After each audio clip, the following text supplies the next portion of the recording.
19 ਸਾਲ ਦਾ ਸੀ, ਚੰਗਾ ਖਿਡਾਰੀ ਸੀ, ਪਰ ਨਸ਼ਾ ਜਿੱਤ ਗਿਆ। ਤਰਸੇਮ ਸਿਆਂ ਇਸ ਅੱਗ ਦਾ ਸੇਕ ਤਾਂ ਘਰ ਘਰ ਪਹੁੰਚਿਆ, ਪਰ ਬਸ ਹੁਣ ਹੋਰ ਨਹੀਂ। ਪੰਜਾਬ ਸਰਕਾਰ ਨੇ ਨਸ਼ਿਆਂ ਦੇ ਵਿਰੁੱਧ ਇੱਕ ਸਖਤ ਮੁਹਿੰਮ ਚਲਾਈ ਹੈ ਤੇ ਅਸੀਂ ਸਾਰਿਆਂ ਨੇ ਇਹਨਾਂ ਦਾ ਸਾਥ ਦੇਣਾ ਕਿ ਅੱਜ ਤੋਂ ਬਾਅਦ ਨਾ ਇਸ ਪਿੰਡ ਵਿੱਚ ਨਸ਼ਾ ਵਿਕੂਗਾ ਤੇ ਨਾ ਹੀ ਕਿਸੇ ਨਸ਼ਾ ਵੇਚਣ ਵਾਲੇ ਨੂੰ ਇੱਥੇ ਵੜਨ ਦਿੱਤਾ ਜਾਊ। ਜਿਹੜੇ ਨਸ਼ੇ ਵਿੱਚ ਫਸੇ ਹੋਏ ਨੇ ਉਹਨਾਂ ਨੂੰ ਨਸ਼ਾ ਮੁਕਤੀ ਕੇਂਦਰ ਵਿੱਚ ਭਰਤੀ ਕਰਾਵਾਂਗੇ। ਕੋਈ ਵੀ ਨਸ਼ਾ ਤਸਕਰ ਦੀ ਜ਼ਮਾਨਤ ਨਹੀਂ ਕਰਾਏਗਾ। ਵਾਅਦਾ ਕਰੋ, ਅਸੀਂ ਆਪਣੇ ਪਿੰਡ ਨੂੰ, ਆਪਣੇ ਪੰਜਾਬ ਨੂੰ ਨਸ਼ਾ ਮੁਕਤ ਕਰਕੇ रहांगे। पूर्णिया, किशनगंज जैसे इलाके में जितने लोग हैं, जितने वोटर्स हैं, उससे तो 102 से लेकर 105% ज्यादा आधार कार्ड हैं। जनता मूर्ख नहीं है, जनता जानती है कि भारत के लोकतंत्र में सरकार चुनने का अधिकार, वोट देने का अधिकार सिर्फ भारतीय नागरिकों को होना चाहिए। जो भी भारत के बॉर्डर्स बांग्लादेश से लगते हैं, आपने उसमें परमानेंट बाड़ा अब तक क्यों नहीं लगाया था? कांग्रेस में इतने दशकों तक सेंट्रल गवर्नमेंट में आप बैठे रहे, आप रास्ता काहे को खोल के रखे थे?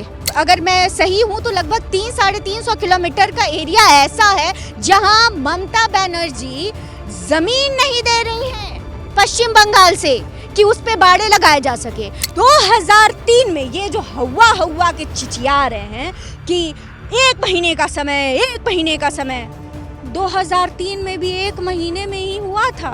तब तो राबड़ी देवी इनकी मैया जो थी वो सिंहासन पे थी। ये बार बार बर्थ सर्टिफिकेट को चैलेंज कर रहे हैं कि कहाँ से होगा, कैसे होगा, बाढ़ में बहेगा। पूरी दुनिया जानती है तेज प्रताप बड़े हैं, तेजस्वी छोटे हैं। बर्थ सर्टिफिकेट के हिसाब से तेजस्वी 1 साल बड़े हैं और तेज प्रताप छोटे हैं। लालू जी के काल में तो ये खेला था। नमस्कार, मैं सुमित तिवारी, एनएमएफ न्यूज में आप सभी का बहुत बहुत स्वागत है। इन दिनों बिहार और पूरे देश में एसआईआर को लेकर विवाद मचा हुआ है। जितनी विपक्षी पार्टियां हैं वो सड़कों पर आ गई हैं। अब आपको थोड़ा एसआईआर के बारे में बताने की कोशिश करूंगा, समझाने की कोशिश करूंगा कि चुनाव आयोग ने एसआईआर मतलब कि स्पेशल इंटेंसिव रिवीजन करने को बोला गया है, यानी कि गहनता से जांच करने को बोला गया है। जितने वहां पर वोटर हैं सबका डॉक्यूमेंट्स लेने के लिए बोला गया है। उनका उद्देश्य है कि जितने घुसपैठिए हैं, जितने रोहिंग्या हैं जो कि बिहार में खास करके सीमांचल के एरिया में घुसे हुए हैं, उनका पता चल सके और जो भी वोटर्स 2 जगह पे वोटर्स वोट देते हैं, 2 राज्यों में वोट देते हैं, उनका जो वोटिंग है उसको रद्द करने का ये प्रक्रिया तेज किया गया और डॉक्यूमेंट दिखाने की प्रक्रिया की गई है। तो इसको लेकर विपक्षी पार्टियां जो हैं, उस तरफ लालू यादव के पुत्र की बात करें, इस तरफ सोनिया गांधी के पुत्र की बात करें, तो दोनों ही है बहुत ही एग्रेसिव नजर आ रहे हैं, सड़कों पे नजर आ रहे हैं, सदन को घेर रहे हैं और बीजेपी सरकार को घेर रहे हैं। तो इसी मुद्दे बातचीत करने के लिए हमारे साथ में आज स्वाति तिवारी जी मौजूद हैं और आपको बता दूं कि बिहार भी जाऊंगा, वहां पे ग्राउंड रिपोर्ट आप तक पेश करने की कोशिश करूंगा कि बिहार में चुनाव को लेकर क्या माहौल है और एसआईआर को लेकर लोग क्या सोच रहे हैं। लेकिन उसके पहले आज स्वाति तिवारी जी हैं, इनसे थोड़ा समझने की कोशिश करूंगा कि एसआईआर को लेकर इतनी मिर्ची क्यों लग रही है विपक्षी पार्टियों को, क्यों, क्या लग रहा है उनको कि जो ये रोहिंग्या है, जो ये घुसपैठिए हैं, इनके पता चल जाने से, इनकी वोटिंग लिस्ट से नाम कट जाने से इनको इसमें नुकसान होता दिखाई दे रहा है, इसलिए ये लोग तिलमिला रहे हैं क्या? इन्हीं सारे मुद्दों पर बातचीत होगी। स्वाति जी, आपका हमारे चैनल में एक बार फिर से बहुत बहुत स्वागत है। कैसे हैं? मैं बहुत बढ़िया। क्या कहना चाहोगे कि अब बिहार में देख रहे हो, बिहार से आते हो आप, इस तरीके से जो विपक्षी पार्टियां हैं वो सड़कों पर आ गई हैं, एसआईआर के मुद्दे को लेकर सरकार को घेरती हुई नजर आ रही हैं, क्या कहना है? क्यों इतना तिलमिलाए हुए हैं, क्यों इतना गुस्से में नजर आ रही है? जिन पार्टियों को आदत है बूथ कैप्चरिंग कर, बोगस वोटिंग करा करके, फर्जी वोटिंग करा करके जीतने की, तो वहां अगर वोटर लिस्ट के शुद्धिकरण की बात होगी तो मिर्ची तो लगेगी ही ना। इन्हें तो आदत कुछ किसी और बात की है। संवैधानिक तरीके से तो राष्ट्रीय जनता दल पार्टी जो रही है, जिसने लगभग 2 दशक तक शासन किया है बिहार में, उनकी आदत तो है नहीं। पूरे देश ने देखा है, न्यायालय ने देखा है कि उस समय कैसे जो है वो ये लोग जीतते थे इलेक्शन को। तो इनको तो मिर्ची लगनी ही थी। और अगर सड़क पर नहीं आएंगे तो करेंगे क्या? क्योंकि न्यायालय ने तो कह दिया है कि कोई गलत काम नहीं हो रहा है। एसआईआर बिल्कुल संवैधानिक प्रक्रिया है। वोटों के शुद्धिकरण की, मैं बार शुद्धिकरण शब्द ही यूज करूंगी क्योंकि मुझे लगता है कि सबसे ज्यादा सही शब्द है वो यही है, क्योंकि मरे हुए लोगों के नाम पे फर्जी वोटिंग, जो वोटर्स जो हैं वो परमानेंटली बाहर शिफ्ट कर गए हैं उनके नाम पे फर्जीवाड़ा, अगर ये आपकी मानसिकता है तो आपको न्यायालय ने जो है वो आईना दिखाया है। न्यायालय को लगता कि ये प्रक्रिया गलत है या ये गलत कर रहे हैं तो रोक लगाती ना। न्यायालय ने क्या रोक लगाया? नहीं। ईसी ने क्या कहा? नहीं। ये ईसी को गाली पे गाली दिए जा रहे हैं और ईसी हर रोज आप अपना आंकड़ा अप टू डेट करके साइट पे डाले जा रही है। सब अपना काम कर रहे हैं। तो जब कोई नहीं सुना इनकी, हर जगह से ये मौखिक आ गए, तो सड़क पे तो आना ही था, क्योंकि अगर सड़क पे आएंगे नहीं तो अपनी जो बची खुची राजनीति है वो बचाएंगे कैसे? लेकिन टारगेट तो ये कह के कहा जा रहा है कि बिहार में मुसलमानों को टारगेट किया जा रहा है। खास करके मैं सीमांचल की बात करूं तो सीमांचल में 2011 तक का सर्वे हुआ था, तब तक लगभग 5% ऐसे मुस्लिम वोटर हैं कि जो बढ़ चुके हैं, नजर आ रहे हैं। इतने फेक आधार कार्ड वहां पे बने हुए हैं कि पूरे बिहार में इतने फेक आधार कार्ड नहीं है जितने सीमांचल के एरिया में है। तो बाद में ये बोल रहे हैं कि मुसलमानों को टारगेट कर रहे हैं, मुसलमानों के खिलाफ ये जो है सर्वे किया जा रहा है चुनाव आयोग के साथ मिलकर। क्या कहूँ अब, बिहार का दुर्भाग्य कहूँ या विपक्ष का दुर्भाग्य कहूँ या मुसलमानों का दुर्भाग्य कहूँ, किसका दुर्भाग्य कहूँ मैं? और ये आंकड़ा कोई गलत नहीं है। पूर्णिया, किशनगंज जैसे इलाके में जितने लोग हैं, जितने वोटर्स हैं, उससे तो 102 से लेके 105% ज्यादा आधार कार्ड हैं। इसमें कोई दो राय नहीं है। मीडिया रिपोर्ट्स हैं, तमाम संस्थाओं के जो है वो आंकड़े हैं ये। तो आप एक बात बताओ, तो क्या इस लोकतंत्र में वोट देने का अधिकार, सरकार को चुनने का अधिकार फर्जी या घुसपैठियों को होना चाहिए? नहीं होना चाहिए। अगर विपक्ष इस बात पे कुंठित हो रहा है और प्रश्न कर रहा है, तो मुझे तो ये लगता है कि मतलब वो साबित कर रहे हैं कि हमारा तो वोट बैंक का आधार ही मुसलमान है। हम तो तुष्टीकरण की राजनीति करते आए हैं। हमने ये वोट बैंक तैयार किया है फर्जी तरीके से, और हमारे वोट बैंक में अगर आप सेंध लगा रहे हैं तो हम चिल्लाएंगे, तो हम चिचियाएंगे। और इस बात में कोई दो राय नहीं है कि अगर विशेष रूप से बिहार की बात करें तो राजद का पूरा पॉलिटिकल करियर MY समीकरण पे है, मुसलमान और यादव। तो इनको तो लगेगा ही, तो ये अपनी बात तो कहेंगे, ये बात सच है। लेकिन जनता मूर्ख नहीं है। जनता जानती है कि भारत के लोकतंत्र में सरकार चुनने का अधिकार, वोट देने का अधिकार सिर्फ भारतीय नागरिकों को होना चाहिए। और ये जो घुसपैठ करके सदी, मैं तो ये बोलूंगी कि ये घुसपैठ आज का तो है नहीं, ये तो आज़ादी के बाद के समय से ही, और ये जो बांग्लादेश से जो पाकिस्तान के बंटवारे के बाद से जो सिलसिला चलता आया है वो अभी तक चल रहा है।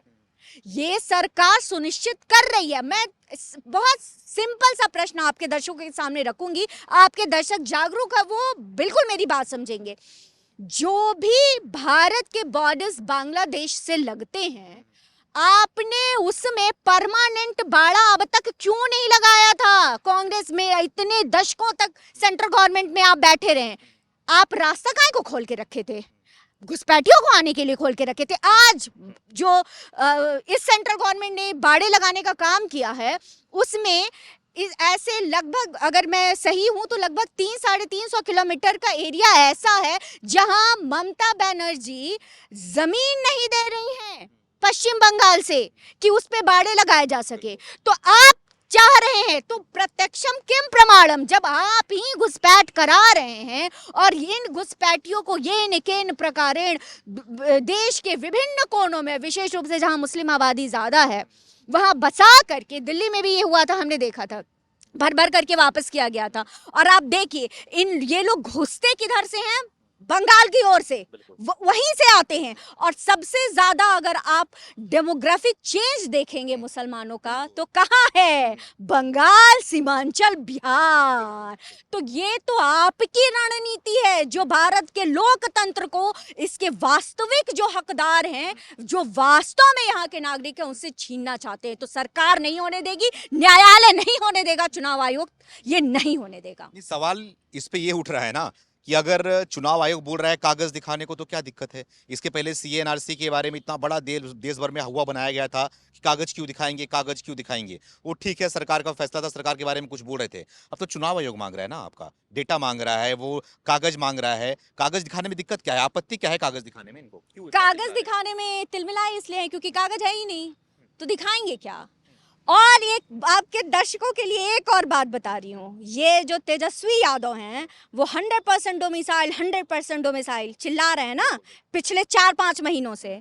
ये डोमिसाइल किस आधार पे देंगे? बर्थ सर्टिफिकेट पे नहीं देंगे क्या? जाति प्रमाण पत्र पे नहीं देंगे क्या? तो वही तो कागज मांग रहा है चुनाव आयोग। क्या आप आधार कार्ड पे डोमिसाइल देंगे? नहीं, डोमिसाइल के लिए जन्म प्रमाण पत्र और वही 10th का सर्टिफिकेट चाहिए जो चुनाव आयोग मांग रहा है। चुनाव आयोग क्या कह रहा है? 2003 के पहले तक का तो मांग भी नहीं रहा है क्योंकि वो प्रक्रिया तो हमारे तेजस्वी यादव जी के माता पिता जी के काल में हुआ था 2003 में। तब उस पे तो वो प्रश्न नहीं कर सकते हैं ना। तो 2003 से अब तक जो नए वोटर्स जुड़े हैं उनके जो है वो रिन्यूअल की प्रक्रिया ये पूरी चल रही है। तो आप जब डोमिसाइल की बात करते हैं और उन्हीं सर्टिफिकेट्स को मान्य बताते हैं, तो जब चुनाव आयुक्त मांग रहा है तो आपको मिर्ची क्यों लग रही है? सबसे बड़ी बात। दूसरी बड़ी बात कि 2003 में ये जो हवा के चिचिया रहे हैं कि 1 महीने का समय, 2003 में भी 1 महीने में ही हुआ था। तब तो राबड़ी देवी इनकी मैया जो थी वो सिंहासन पे थी। और उस समय ये जो बोल रहे हैं कि मुसलमानों का वो वोट काटेंगे और पीड़ित और वंचितों का वोट काट रहे हैं। 12% से ज्यादा वोटर लिस्ट से वोटरों का नाम कटा था 2003 में। आपने किसका काटा था? क्या सवर्णों का काटा था? क्या ब्राह्मण, भूमिहार, कायस्थ, राजपूतों का वोट काटा था? आपने किसका काटा था? काटा तो था, कुछ न कुछ हुआ तो था कि 2003 के ठीक बाद 2005 में जब विधानसभा होता है, मुंह की बल आप गिरते हैं और उसके बाद आप वापस सत्ता में आने के लिए सारे कर्म कुकर्म, तर्क कुतर्क दिए जा रहे हैं। तात्पर्य 2003 में बोगस वोटर्स हटे जिसके नाम पे आप पूरा खेला रचे थे, सच्चे वोटर्स ने वोट दिए और आप हार गए। तो आप तो वही चाह रहे हैं कि जो बोगस वोटर्स है वो ना हटे और हमारे चांसेस बढ़ जाए। लेकिन लोगों तो भड़काने की कोशिश की जा रही है कि ये एनआरसी की तरह बस पहचान निकाल रहे हैं जो यहाँ पर मुसलमान रह रहे हैं, और उसके बाद उनकी पहचान करके जिसके पास डॉक्यूमेंट्स नहीं होगा उसको भगाने की कोशिश करेंगे, वहां से हटाने की कोशिश करेंगे। तो ये तो लोगों को भड़काया जा रहा है, इस तरह के बोला जा रहा है, कहीं ना कहीं ये एनआरसी वाला काम किया जा रहा है इसमें चुनाव आयोग के माध्यम से। देखिए, मुसलमानों को लेकर के एनआरसी और सीएए को लेकर के बहुत सारे कंफ्यूजन और कियोस विपक्ष ने क्रिएट किए हैं, जिनको बार बार मुंह की खानी पड़ी है, न्यायालय से भी खानी पड़ी है और हमारे संसद से भी खानी पड़ी है। लेकिन ये जो वोट बैंक की राजनीति करते हैं, मतलब तुष्टीकरण वाली इनकी राजनीति है, इनकी विवशता है कि इनको कंफ्यूज करके रखो। और जबकि बार बार चुनाव आयोग भी बोल रहा है, न्यायालय ने भी कहा है कि आप अगर किसी भी प्रकार से वोट नहीं भी दे पाए बिहार चुनाव में तो आपकी नागरिकता नहीं जाएगी। तो जब जो संस्थाएं जिम्मेदार हैं इसके लिए वो जब कह रही हैं कि आपकी नागरिकता नहीं जानती है, तो आप क्या न्यायालय से भी बड़े हो गए? क्या आप चुनाव आयोग से भी बड़े हो गए? वैसे सॉरी, न्यायालय से तो बड़े हैं ही, गलती हो गई, माफी। सजा याफ्ता हैं चारा घोटाला में और तब भी नारे दे रहे हैं चारा खाए मिश्रा और जेल जाए यादव। तो ये तो खुद को तो न्यायालय से ऊपर समझते ही है। मुझे तो समझ नहीं आता कि ऐसी कौन सी बीमारी है लालू यादव को कि जिसके बेस पे पैरोल पे बाहर आए हैं और चुनाव प्रचार कर रहे हैं और तमाम तरह की गतिविधियां राजनीतिक कर रहे हैं, तो इनका स्वास्थ्य जो ठीक है। तो ये प्रश्न एक न्यायालय से भी है कि किस बेसिस पे इनको पैरोल दिया गया है। और खुद को तो न्यायालय से ऊपर ये समझ ही रहे हैं, मान ही रहे हैं, लेकिन बिहार की जनता ने विकास का स्वाद चखा है और वो जानते हैं कि बिहार में राजद का, इंडी गठबंधन का अगर वापस वो आते हैं, किसी भी तरह से अगर आते हैं, तो बिहार के लोगों की दुर्दशा क्या होगी। तो मुझे लगता है कि ये लाख तुष्टीकरण करे, लाख पीड़ित वंचित चिल्लाते रहें, लेकिन बिहार की जनता जागरूक है। तो बिहार की बात कर रहे हैं, लेकिन चुनाव आयोग तो पूरे देश में कराने की तैयारी कर रही है, पूरे देश में कराने की बात कर रही है इसको लेकर। तो फिर आप क्या करेंगे? पूरे देश में होगा आप तो, ये खाली बस बिहार में चिल्ला रहे इतना। मैं तो ये कहूंगी कि मैंने सुना कि तेजस्वी यादव जी कह रहे हैं कि वो विचार कर रहे हैं कि चुनाव का बहिष्कार करेंगे।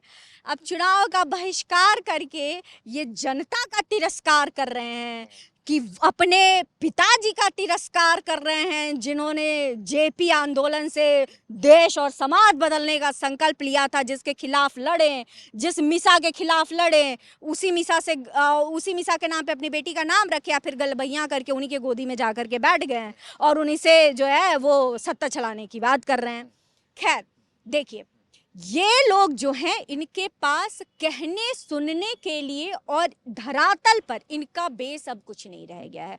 अब ये भड़काएंगे और चुनाव आयोग ने कहा है कि पूरे देश में लागू करेंगे। पहले ये 5 राज्यों में लागू करने की बात थी और अब ये पैन इंडिया कराने की बात करिए। बहुत अच्छी बात, क्योंकि आप एक बात बताओ, जो फर्जी वोटर्स हैं, सबसे बड़ा एग्जाम्पल एक मैं देती हूँ कि जो मरे हुए हैं उनके नाम पे वोटिंग हो रही है। तो मुझे लग रहा है कि पितृपक्ष के आसपास ही बिहार में चुनाव होगा।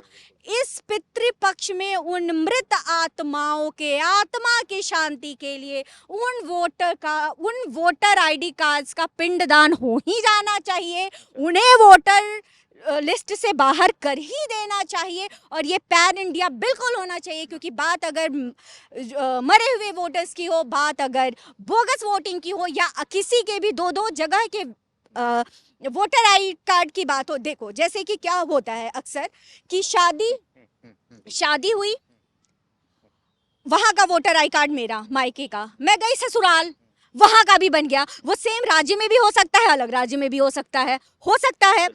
अब एक कैंसिल नहीं कराया जाता है। मैं अगर अपने मायके नहीं पहुंची तो संभव है कि मेरे वो वोटर का जो आईडी है, वोटर नाम है, वोटर लिस्ट में मेरा नाम है, उस पर बोगस वोटिंग पड़ सकती है। और ये कोई बहुत चौंकाने वाली प्रक्रिया नहीं है। इसमें जनता को भी जागरूक होना चाहिए कि दो वोटर आई कार्ड या 2 जगह के जो आधार कार्ड है वो ना बनवाएं। तो इस तरह की जो प्रक्रियाएं हैं वो वोटर लिस्ट के शुद्धिकरण की होनी चाहिए, पूरे देश का होना चाहिए। और तेजस्वी यादव अगर वाकई माई के लाल हैं तो मैं कहती हूँ बिहारी होने के नाते कि बहिष्कार करके दिखाएं, तभी माना जाएगा कि आप सच कह रहे हैं। क्योंकि जब आप न्यायालय, चुनाव आयोग किसी की बात को सच नहीं मान रहे हैं तो जनता के सामने ना मुंह बोला मतलब बड़बोलेपन से काम नहीं चलता। आप प्रमाण दीजिए और अब आपका प्रमाण यही है कि आप बहिष्कार करके दिखाइए चुनाव का कि आप सही हैं और जो चुनाव आयोग और यहाँ तक न्यायालय कह रहा है वो गलत है। लेकिन बोगस वोट की बात कर रहे तो उससे बीजेपी को भी फायदा हो सकता है ना? क्या नुकसान होगा बीजेपी को? क्या होगा, क्या लग रहा है आपको? ये खाली का आपके बोलने का हिसाब से खाली बस जो बोगस वोटर है खाली बस इनके ही हैं, तेजस्वी के ही। आप इंटेलेक्चुअल प्रश्न क्यों कर रहे हैं? आप इंटेलेक्चुअल प्रश्न मत पूछिए ना, क्योंकि वो तो विपक्ष जो है वो इंटेलेक्ट बात समझता कहाँ है। वो तो मान बैठा है कि जितना वोट कट रहा है वो उन्हीं का वोट कट रहा है। जिनको ये बेसिक समझ नहीं है कि अगर वोट कट रहा है तो जो काट रहा है क्या वो जान रहा है क्या कि वो भाजपा को वोट देने वाला है, जदयू को देने वाला है, चिराग पासवान को देने वाला है, या कि वो राहुल गांधी और लालू जी के पुत्र को देने वाला है। तो ये तो बहुत ऐसी बात मत कीजिए जो है ना, क्योंकि ये नहीं, इनका काम बस भड़काने का है। और ये जो बार बार कह रहे हैं कि एक तरफ ये कह रहे हैं कि मुसलमानों का वोट काटा जा रहा है, कह रहे हैं ना कि मुसलमानों का, पीड़ितों का, वंचितों का वोट काटा जा रहा है। तो अगर मुसलमानों का, पीड़ितों का, वंचितों का वोट काटा ही जा रहा है तो आपके बूथ लेवल एजेंट क्या कर रहे हैं? क्या वो बीएलओ के साथ मिलकर के प्रक्रिया में शामिल नहीं है? आप अपने वोटर्स को क्यों नहीं जागरूक किए? आपके वोटर्स के पास क्यों नहीं? और सबसे बड़ी बात, जाति प्रमाण पत्र, ये बहुत बड़ा एक डॉक्यूमेंट है जो चुनाव आयोग ने मांगा है। मैं जानना चाहती हूँ, क्या बिना जाति प्रमाण पत्र के सारे SC ST डिक्लेयर्ड हैं क्या बिहार में? बिल्कुल। हाँ, तो ऐसा तो है नहीं, सबके पास है। और एक और बहुत इंटरेस्टिंग फैक्ट, ये बार बार बर्थ सर्टिफिकेट को चैलेंज कर रहे हैं कि कहाँ से होगा, कैसे होगा, बाढ़ में बहेगा। पूरी दुनिया जानती है तेज प्रताप बड़े हैं, तेजस्वी छोटे हैं। बर्थ सर्टिफिकेट के हिसाब से तेजस्वी 1 साल बड़े हैं और तेज प्रताप छोटे हैं। लालू जी के काल में तो ये खेला था, जिसका पूरा बड़ा वाला प्रमाण इनका अपना परिवार है। तो क्यों नहीं जो है वो वोटर लिस्ट के शुद्धिकरण की बात हो? आप क्या खेला खेल रहे हैं? आपने जब परिवार में इतना बड़ा खेला किया है तो आपने बिहार की जनता के साथ कितना बड़ा खेला किया होगा? अब ये दर्शक समझदार है, समझ रहे होंगे। तो आपको क्या लग रहा है, क्या समीकरण समझ में आ रहा है कि जो मुद्दा छिड़ा हुआ है, चुनाव तो होने वाला है, लेकिन चुनाव में जिस मुद्दों पे बात होनी चाहिए वो मुद्दा भटक के कहीं ना कहीं SIR पर चला गया है। पूरी विपक्षी पार्टी जो है वो सड़कों पे आ गई है, सिर्फ SIR चल रहा है वहाँ पे। तो लग रहा है कि कहीं ना कहीं ये जो मुद्दा भटकाने की कोशिश की गई है और विपक्ष पूरी तरीके से इसमें सब आ गए हैं, मुद्दे भटक कर SIR में लग गए हैं, कोई मुद्दा ही नहीं वहाँ पे। देखिए, सच में देखिए, स्वस्थ लोकतंत्र के लिए ना मजबूत और समझदार विपक्ष का होना बहुत जरूरी है। और ये बात मैं बार बार दोहराती हूँ, हर प्लेटफॉर्म पे बोलती हूँ। लेकिन सच में विपक्ष को आपको मुद्दा उठाना चाहिए। अभी आपराधिक गतिविधियां बढ़ी हैं बिहार में, ये हालांकि पहली बार नहीं हुआ है। रक्त रंजित चरित्र वाली राजनीति और चुनाव बिहार की रही है, बहुत कम हुआ है लेकिन अभी भी है। तो आपको ये मुद्दा बनाना चाहिए, आपको शिक्षा का मुद्दा बनाना चाहिए, क्योंकि आप तो 7 साल में ग्रेजुएशन का सर्टिफिकेट देते थे, नीतीश बाबू कम से कम 4 साल में दे रहे हैं। तो आपको मुद्दा बनाना चाहिए कि 3 साल में दीजिए।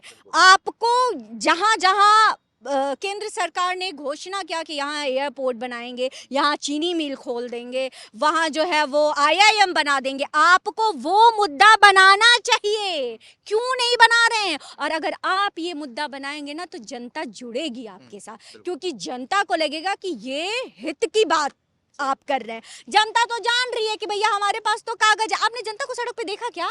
जनता तो नहीं है ना।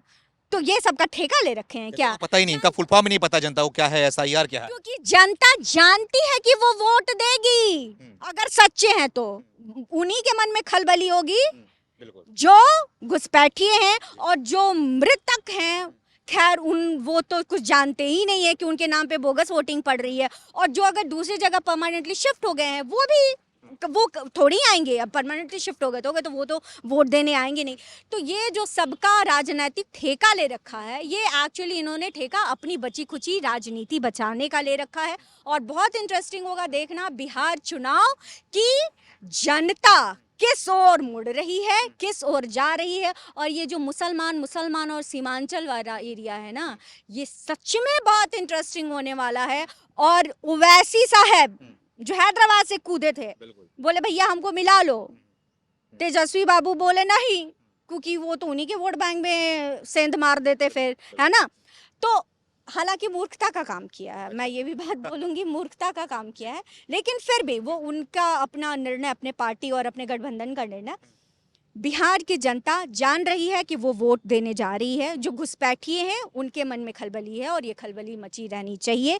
और घुसपैठिए दोनों तरह के, एक बाहर वाले जो नेपाली, और नेपाली वाला भी बार बार आ रहा है। तो दरअसल आप अगर वाकई में न्यूज़ रिपोर्ट्स देखोगे और पढ़ोगे तो आपको समझ में आएगा कि ये कौन से नेपाली हैं। परिवार है नेपाल में लड़की का, शादी होके आ गए हैं बिहार। नागरिकता उनकी नहीं है, उनके बच्चों को जरूर नागरिकता मिलेगी। तो आपको नागरिकता की परिभाषा भी समझनी चाहिए, है ना। तो आप बताओ कि क्या ऐसे नागरिकों को वोट देने से नहीं रोका जाना चाहिए? बिल्कुल रोका जाना चाहिए।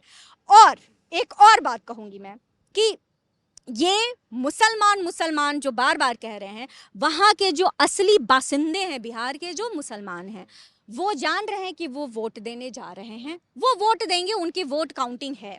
लेकिन जो दूसरे जगहों से, मतलब दूसरे देशों से भी बसाए हुए हैं और दूसरे राज्यों से भी आके बसे हुए हैं, उनको भी तो अधिकार नहीं है।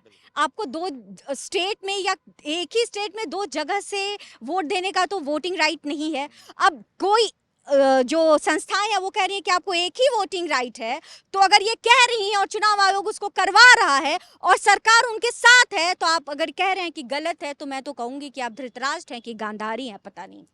बहुत बहुत धन्यवाद से बात करने के लिए। आई होप कि लोगों को समझ में आया होगा जिस तरीके से एसआईआर पर विपक्ष मुद्दों से भटक कर और सड़कों पे आई है, बैठी है अपने वोट बैंक को बचाने के चक्कर में, कि जो बोगस वोट है कहीं ना कहीं उनको वोट पड़ता होगा, वो खुद ही अपने आप को एक्सपोज करते इसमें नजर आ रहे हैं। इन सब को लेकर आपकी क्या राय है? आप भी अपनी राय को कमेंट करके हमें जरूर बताएं, और इस मुद्दे पे आप कितना समझ पाएं आप कमेंट करके बताएं। और साथ ही आपको बताना चाहूँगा कि हम बिहार में बहुत ही जल्द पहुँच रहे हैं, और इन सारे मुद्दों पर जो है वो ग्राउंड ज़ीरो से हम रिपोर्ट करेंगे, जो वहाँ की हकीकत है, जो सच्चाई है, आप तक पेश करने की कोशिश करेंगे, और माहौल भी दिखाएंगे कि बिहार का माहौल क्या चल रहा है, किस मुद्दे पर वोट पड़ने वाले हैं, क्या उनकी समस्याएं हैं, सरकार ने कितने काम किए हैं, क्या काम नहीं किए हैं, कौन से वादे पूरे नहीं किए हैं, कौन से वादे पूरे किए हैं। इन सारे विषयों पर भी हम लगातार बिहार से आप तक पेश करने की कोशिश करेंगे। बने रहिए हमारे साथ।